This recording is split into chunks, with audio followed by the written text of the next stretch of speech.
Hey everyone, welcome back to the channel. In this video I'm just going to be talking about some news that I heard regarding Gotham Knights and the Superman and Lois series. Really the last two shows on CW involving superheroes at all, at all. But before I get into it, please subscribe to this channel. Ring that bell icon to be notified when I post new videos. Also be sure to hit that thumbs up button if you like this video. Well, I'm going to go ahead and get into it. So recently I was looking at a lot of the news regarding Gotham Knights and the Superman and Lois series. Now, mind you, when it comes to Gotham Knights, I couldn't consider it Gotham Knights. When I picture Gotham Knights, I visualize Nightwing, Batgirl, Robin, Red Hood, or at least some of the other people who have worked in the Bat family. When it comes to this show, you have someone who's like a makeshift version of a Robin who's not even called a Robin at all.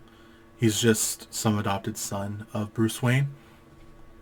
So you have a whole different cast of the Gotham Knights character list. I mean, you have some guy named Turner Hayes playing Robin, or what's supposed to be Robin, but in reality he never becomes that. And I think from what most people understand is that the reason why they couldn't get the full cast list, because CW doesn't really own the rights anymore to these characters, so they're just going for a last hurrah, which I can't really knock them for trying that. Growing up, when I saw, well, not growing up, but seeing these shows on CW for quite some time, whether it was Smallville all the way to the Arrowverse and all the things that were established in the last few years, it's very clear it's very clear they're trying to go for a certain direction with CW now that it no longer has the rights to these characters. You have, like I said, when it comes to this show, I'm going to look at the cast list real quick. So when looking at the cast list, you have Harper Row, played probably the only character really that's in Gotham at any point, and then you have Dula Dent, and Stephanie Brown was probably the only fascinating thing that they actually introduced, and the fact that she's actually blonde is kind of surprising. I mean, at this point they keep race swapping so many characters. And then you have Carrie Kelly. This is supposed to be Robin of a different generation of Batman, and not really my favorite one. I could never understand Carrie Kelly being a character that existed. You have Batgirl. You have, I mean, female Robin doesn't really matter, but it's not really something I care for when it comes to this, because you already have all these Robins. Turner Hayes, I would imagine, would have been the next Robin, or at least maybe just put Nightwing. I mean, he's probably the better option. If I'm being honest, when it comes to this entire cast list, it kind of seems very put together, and in fact, it kind of makes me think of Gotham Imposters. In fact, it said in the synopsis, it says, Batman is dead, and a powder keg has ignited Gotham City without the Gotham Knight to protect it. In the wake of Bruce Wayne's murder, his adopted son, Turner Hayes, is framed for his killing. With the charismatic and hard-charging District Attorney Harvey Dent and the GCPD hot on his trail. So, immediately, Harvey Dent is not even Two-Face in this series. In fact, he's a hard-charging District Attorney. So, you have Turner must rely on his allies, including his best friend and formidable coder, Stephanie Brown. So they already kind of mixed Stephanie Brown with Barbara Gordon. Well, technically Tim Drake, if anything. Tim Drake to me was always the more, I don't know, intelligent Robin. I could be wrong.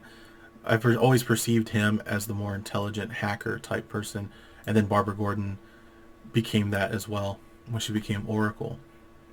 But I digress. At this point, it's all par for the course, because it continues. It says, however, they soon learn there is a larger, more nefarious force at work within Gotham City, and this team of mismatched fugitives must band together to become its next generation of saviors, known as the Gotham Knights.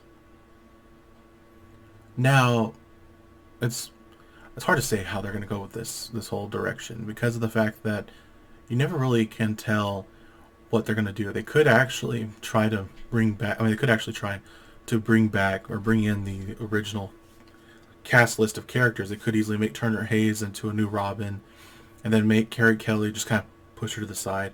Or if you're going to make her Robin, then make him the new Batman or the new Nightwing or something. Make him Signal. I don't know, just something unique. Don't just keep him as Turner Hayes. It's kind of redundant at that point. And now, when I also think about all these shows, you have the Superman and Lois series. I'm more hopeful for how that's going to end. I think they could wrap it up very well, especially if they make Jonathan have powers. Jonathan can't have the powers of Superman. Granted, I know that maybe they were trying to stay away from that, but I think the best way to close out the series would be if Jonathan Kent has all the powers that he is supposed to have. Like suddenly his Kryptonian side is activated, and then he can fight and help his father kind of protect the world. And then you have him, like the whole team of superheroes essentially. And then have what's her face, Lois. If they want to have her become Superwoman, I don't really care. It's not something I care about that much. I still prefer her just be Lois Lane. But at this point, I think I would just prefer that they close out strong. That they wrap up as I said, it's the last hurrah within the CW. So go out with a bang, do something good. Don't just try to kill and destroy the last bit of the CW's, just the CW's grasp on superheroes. Granted, it's never been the best, but it happens, and hopefully, they do good with this entire series.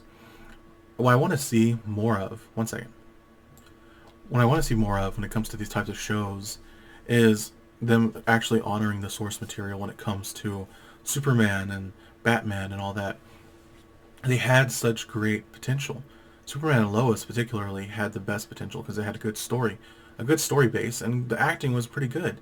Although the choices in actors, I wouldn't actually have picked those particular people, they pulled off the role very well in terms of acting ability, and the storytelling was great. Now, it wasn't the best, but better than most. And honestly, it was entertaining. But when it comes to these shows in particular, I want to see superheroes saving the day. That's all. Not a bunch of mundane drama of, petty teenager stuff and all that. It's kind of bland, but it's a CW trope. That's what they do. So anyway, I'm hoping that when they produce more shows in the future, if it's not on CW, I'm hoping they produce more superhero shows that are lighthearted, fun, just entertaining in general. But I want to see more, good writing, good storytelling. I want to see Superman actually face off against criminals, and Intergang would be a great story to tell in general. And from what I can tell, it looks like the new season may actually go that direction. Intergang and Apocalypse and Bruno Ugly Mannheim, all that. But anyway, that's all to talk about today. Actually, this video I'm kind of finished. But if you like this video, hit the thumbs up button and be sure to subscribe if you want to help this channel grow. But anyway, thank you for watching. I'll see you next time. Goodbye.